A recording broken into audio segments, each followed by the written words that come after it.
que si era una parroquia que tenían los dominicos o los franciscanos o los agustinos o los jesuitas, pasaba a manos del clero secular o diocesano, por orden del rey, porque el rey manejaba más al clero secular que a las órdenes religiosas. Pues los quiso cambiar bajo el dominio del clero diocesano.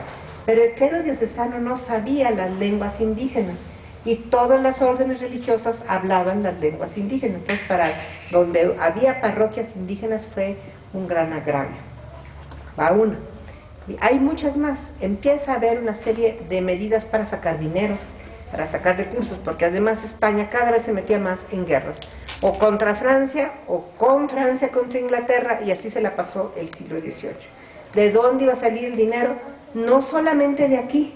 Primero se iban sobre Andalucía, sobre Galicia, sobre Cataluña, sobre todas las provincias españolas, y luego seguíamos nosotros y todo el resto. Es decir, era una unidad la monarquía española, y todos como reloj teníamos un papel que jugar, pero todos que pagar. Entonces eso se empezó a resentir, porque cada vez que se metían a una guerra, pues ya sabían que iba a haber préstamos forzosos, y empieza a haber también una serie de estancos. ¿Qué son los estancos? Los monopolios de la corona. El pueblo novohispano fumaba mucho, desde niños, niñas y niños, desde 12 a 13 años ya estaban fumando. Entonces se hace estanco el tabaco, entonces tiene que pagarse impuesto a la corona por la fumada, pero no nada más por la fumada, sino por a los que producían el tabaco, les va a ir de mal, porque ahora es la corona la que va a controlar eso. También éramos muy jugadores en la Nueva España. Nos encantaba jugar gallos, nos encantaba jugar naipes, todo. Pues es un estanco todo lo que son los naipes, todas las cartas se tenía que pagar un impuesto. Entonces, otro golpazo. La sal, el hielo o la nieve, como se decía entonces, se hace en estancos, que es muy necesaria la sal, pues es muy necesario el hielo, es muy necesario también el papel. El papel no se producía aquí, de hecho no se produjo en México sino hasta los 1840 y tantos. No había aquí fábricas de papel, se importaba casi todo de Génova y a veces de alguna fábrica española o alemana. Aquí no había papel para escribir. El papel entonces era caro. Bueno, pues el papel además se le puso impuesto. Entonces el famoso papel sellado, cualquier trámite que ustedes tuvieran que hacer, tenían que comprar ese papel sellado y costaba. Todo eso no les va a parecer nada bueno. También era estanco el azogue. ¿Qué es el azogue? Es el mercurio que se le tiene que poner a la plata para limpiar la plata, ¿verdad? Todo eso era estanco. Pero la peor de todas las medidas, la peor, hubo una muy dura, que todos, si somos de la Ibero, la conocemos, que fue en 1767, la expulsión de los jesuitas. A ver, un momentito, ven acá. Quiero presentarles a la directora del museo, Matilde González. Ella es Maggi, de cariño,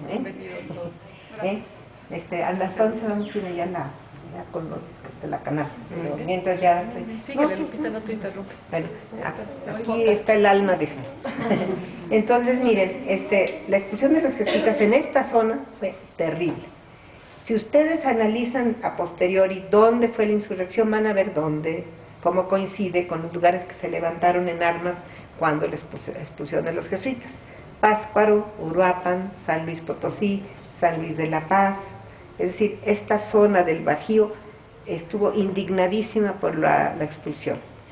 En Guanajuato, en 1767, la población y los mineros trataron de defenderlos y meterlos a los túneles para que no se los llevaran.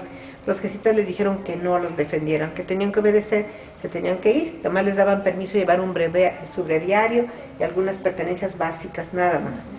El pueblo se indigna, trata de defenderlos y entonces lo castigan. Guanajuato estuvo castigado, qué curioso, hasta el año de 1810. En el año 10, con la insurrección, le levantaron el castigo.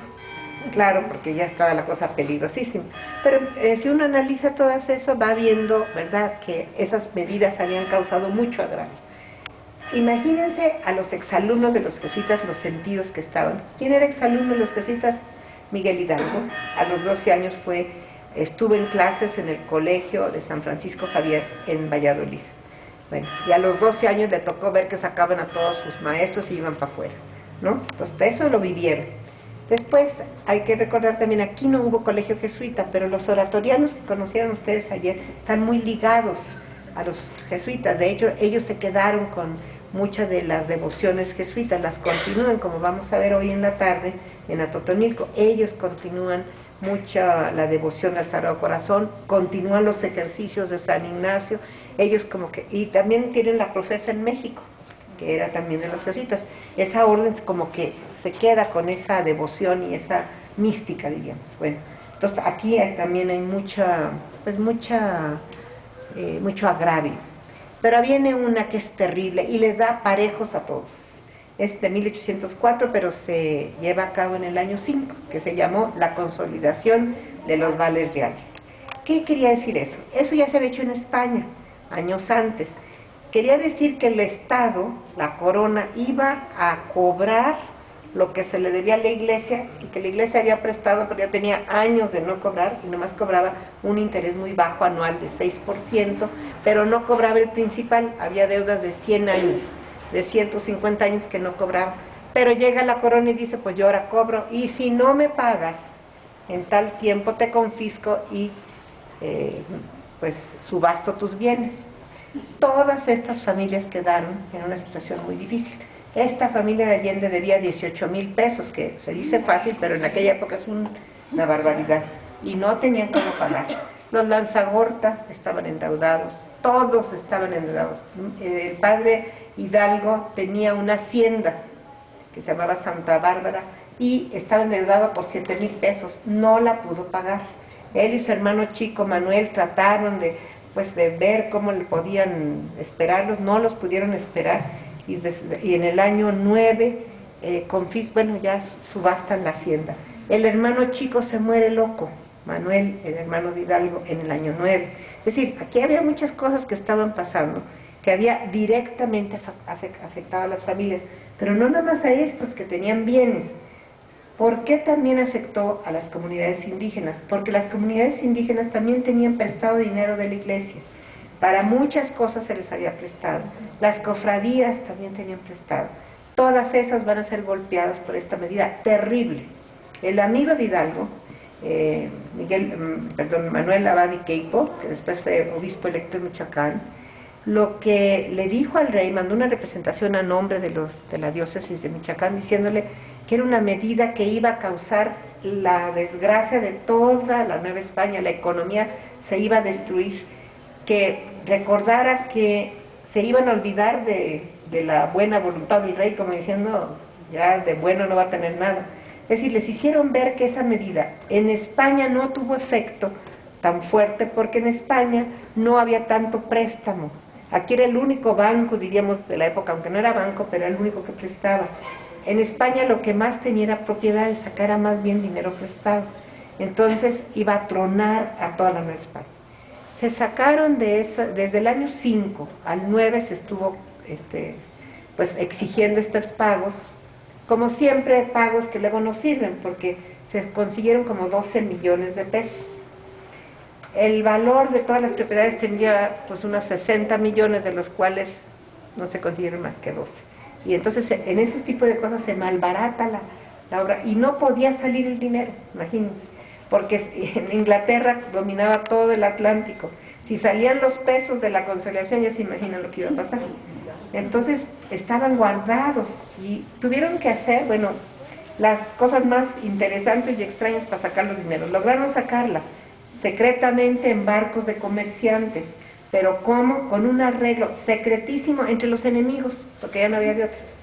Inglaterra, la Francia napoleónica y España, que estaban en guerra por supuesto con la Gran Bretaña, los tres se ponen de acuerdo y cada quien se reparte, y entonces sí salen los barcos. Inglaterra les dice por 10 millones pasan, Francia le dice sí, yo me cobro, porque Carlos IV y el Godoy le habían ofrecido un subsidio a Napoleón anual, que le iba a pagar la Nueva España porque ellos no tenían. Entonces para pagarle tenían que sacar los dineros. Total, que ese dinero fue a parar a estas tres naciones que además estaban en guerra. Imagínense nomás qué errores se cometen. Pero lo que no se dieron cuenta es que pusieron una bomba en esta sociedad. Todos están molestos. Y empieza entonces la crítica. A España no le importamos. Cuando se sabe aquí en 1808 que ha habido una invasión de los franceses, que se sabe más o menos hasta el mes de junio de 1888, ya había habido hasta un motín en Aranjuez, en España, en marzo, pero aquí se sabe hasta junio. Recuerden el tiempo que tardaban los barcos en llegar. Y al saberse aquí, primero la explosión es de apoyo a España. Un apoyo increíble, todos. El padre Morelos manda 30 pesos, Hidalgo manda, lo que pueden. Todos están tratando de ayudar a España invadida. Querétaro les manda zapatos, les manda todo lo que puede. La gente hace colectas para ayudar a España invadida. Eso es en el año 8. Pero en el año 9, ¿verdad? Ya las cosas están cambiando. Se están dando cuenta, ¿verdad?, de que primero no saben si España algún día se va a liberar. Era muy probable, ellos no sabían que no se liberara, porque tenía el ejército más fuerte de toda Europa. Acuérdense que había tomado prácticamente toda Europa. Entonces, pues ellos no sabían. De hecho, quiero decirles que Allende e Hidalgo y todos sus compañeros murieron sin saber que España se liberó. Para ellos estaba completamente invadida en el año que ellos murieron. Es decir, quiero que imaginen pues esta generación, ¿por qué está reaccionando? ¿Por qué vemos estas familias pudientes todas conspirando? Y ahorita vamos a ir al Palacio de la Canal, que es la gran residencia